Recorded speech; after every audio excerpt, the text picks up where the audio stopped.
What's up with the hugging pictures at the white party though? What is that? I don't know, bro. That's just white boy shit. That's why it's the white party. Yeah. It's the whitest party. Nah, we're too happy to have him. He looks like he's unzipping his pants. Look at the one on the left. This is bad. They have Lil Baby like in a sandwich. They're hugging him from the front and the back. Is Lil Baby coming out the closet? That's the question blowing up timelines after one unexpected moment at Michael Rubin's all-white party. A billionaire's hug, a flood of memes, and fans digging through every recent move to see if the street gossip rapper is hinting at something bigger. Was it all harmless fun? Or is there more to this story than he's letting on? The image was everywhere. Lil Baby sandwiched between two men at a star-studded party in the Hamptons. In front of him, NBA player Kyle Kuzma. Behind him, billionaire Michael Rubin, arms wrapped around Baby like they were lifelong best friends. The timing was perfect for the internet's appetite. The photo dropped just as Lil Baby was showing off his new thigh tattoos, his very first ink, despite years of saying he'd never get tatted. Fans were already buzzing. Then came the photo, and the comment sections lit up like wildfire. Memes flooded Twitter and Instagram, jokes about humiliation rituals, back hugs, and industry handshakes you can't refuse spread like crazy. For some, it was just harmless trolling. For others, it was proof of something darker about the entertainment industry. But here's the thing, the hug was just 1 second of a 13-hour party. So why did it hit so hard? Because in the age of social media, optics are everything. And this one had the perfect storm of weirdness, celebrity, and mystery. This is exactly why I don't go to those parties. 50 Cent posted at the time, fanning the flames. And when 50 weighs in, people listen. For months, Lil Baby stayed silent. The memes piled up, the YouTube ritual videos racked up millions of views, and fans kept asking, was he embarrassed? Was he in on the joke? Was there something he didn't want people to know? Finally, he spoke on Lil Yachty's podcast. And it wasn't a carefully rehearsed PR statement. This was Lil Baby sounding like someone genuinely annoyed. I don't play with period. Like, on no funny weird shit. You feel me? I'm dapping Kuzma up. And Mike's happy to see me. He run up on me. Right. I got 10 other pictures. We down there. We start down there. Bam, I'm telling his ass, Mike, I'll slam your ass on your neck. I'll break your neck in this. But we play like that. They white, so they don't really understand how I understand. Like, even when the picture came out before it went viral, I told them, like, Mike, I can't have pictures like that. Right. Even though me and you playing, bro, it's 100 people at the party. We in the middle of 100 people. There's nothing weird we could be doing in a party. Right. With all these people watching us. But I know how small people's brains is, and then I already be knowing how much of people want to say something bad to me. Bro, I literally, when that picture came out, I literally made Mike Rubin go to his security camera at his house, go to the footage and get the whole time, but I just never, like, I ain't even gonna post that shit on the internet. Yeah. I'm just like, that shit.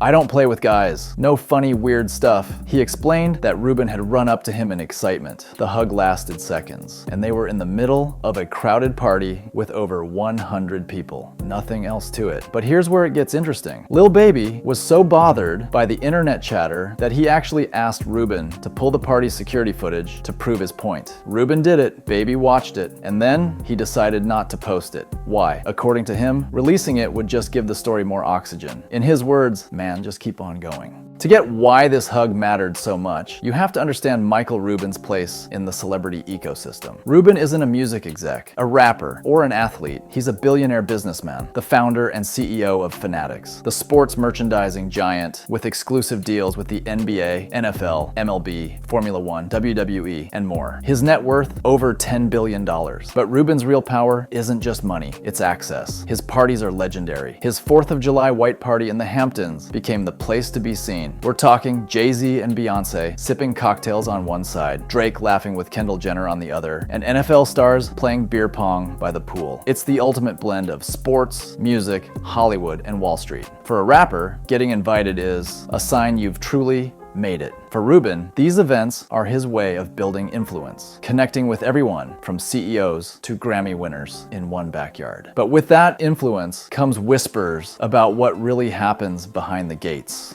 In early 2025, Rubin stunned his inner circle. He was canceling the white party. Official reason, it had grown too big, pulling in too many strangers and losing the intimate vibe. He announced plans to alternate it with a charity fundraiser for the Reform Alliance, the criminal justice reform group he co-founded with Meek Mill and Jay-Z. But off the record, people had theories. Diddy's empire was collapsing under lawsuits tied to his own infamous parties. Tabloids were starting to ask whether Rubin's gatherings might draw the same scrutiny. And while nothing concrete has ever linked Rubin to anything criminal, the optics were dangerous. Canceling the party killed one of the year's most powerful networking hubs, but it also meant fewer cameras, fewer leaks, and fewer viral moments. The hug photo fit perfectly into a narrative some fans have been spinning for years, that young stars sometimes have to play along with uncomfortable or humiliating moments to stay in the good graces of powerful gatekeepers. It's not a new idea. Cat Williams has talked about ritual parties for years. Conspiracy channels point to patterns, the funny outfit moments, the awkward public dares, the odd friendships with older, ultra-wealthy men who have nothing to do with music. And Lil Baby's hug wasn't the only viral clip involving Rubin. Meek Mill once posted a video of himself bunny hopping on a tennis court while Rubin shouted instructions. Meek said it was because he lost a bet, but critics saw it differently. Whether you believe in rituals or just think people read too much into things, one fact is clear: these moments stick in people's minds. They shape perception, and in the entertainment business, perception is currency. Through all of it, Lil Baby didn't cut Rubin off. He doubled down on calling him a super great influence, though he admitted he can't fully explain how. He didn't try to scrub the internet. He didn't issue a legal threat. He didn't retreat from the spotlight. Instead, he stayed focused on music, business moves, and touring. To some, that's proof there was never anything to hide. To others, it's a sign of loyalty to Rubin, to the circle, to the unspoken rules of celebrity relationships. Either way, it's a calculated move. In hip-hop, disappearing when rumors hit can be worse than the rumors themselves. Michael Rubin's White Party wasn't the first all-white celebrity bash. Diddy made the concept famous in the late 90s, with events so legendary they became a rite of passage for stars. Many of the same faces who once attended Diddy's parties now lined up for Rubin's. Jay-Z, Leonardo DiCaprio, Kim Kardashian. But with Diddy's downfall, the public sees these parties differently now. The glitz is still there, but so are the questions. Who's really in control? What's the price of admission? And what happens when the cameras stop rolling? In that context, Lil Baby's hug becomes more than a joke. It's a tiny glimpse into a closed-door world most of us will never see. In another timeline, that hug would have been forgotten in a week. But in our world, it became a cultural Rorschach test. Some saw an innocent moment between friends. Others saw a symbol of hidden power structures. And some just laughed and kept scrolling. What's undeniable is this: 1 second in the Hamptons changed the conversation around Lil Baby, Michael Rubin, and the White Party forever. The party's gone. The rumors remain. And Lil Baby, he's still here, proving that sometimes the best way to win is to keep moving and let the noise fade on its own. Because in an era where even a hug can become a headline, the smartest play might be to give them nothing else to work with. It's not just Lil Baby. Over the last decade, there's been a string of moments where rappers, especially those in the spotlight, find themselves in the middle of conversations about suspicious same-gender behavior. Some of these are innocent, some are playful, and some are clearly trolling. But in an image-driven culture like hip-hop, perception can matter more than intent. Take Meek Mill's bunny hop moment with Michael Rubin. He was at a tennis court, lost a bet, and had to hop across, while Rubin shouted commands. Meek laughed it off, but fans quickly turned the video into a meme about power dynamics and playing along. Then there's Young Thug, who's been unapologetic about his style choices, posing in dresses, painting his nails, and even wearing a couture gown on an album cover. Thugger brushed off critics, saying Atlanta culture is different and his fashion is just self-expression. But for conspiracy theorists, these moments became ritual markers in their online playbook. AP Rocky has faced similar chatter for years, from gender-fluid fashion shoots to videos